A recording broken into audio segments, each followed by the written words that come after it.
શેરડી અને ચણા. આપણા આયુર્વેદના પ્રાચીન ગ્રંથોમાં પણ કમળાનું વર્ણન છે.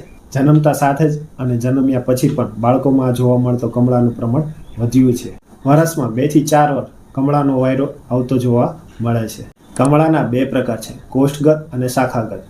કોષ્ઠગતમાં કોઠામાં રહેલા પિત્તને કારણે થાય. જો આની સારવાર કરવામાં ન આવે તો કુંભકામલા એટલે કે કમળીમાં ફેરવાય છે. શાખાગત કમળામાં મળ પીળો આવવાને બદલે વાટેલા તલ જેવો ચીકણો, ધોળો અને લચકા જેવો બહાર આવે છે. આમાં કફ અને આમનું આવરણ દૂર કર્યા બાદ પિત્ત શામક ચિકિત્સા કરવી જોઈએ.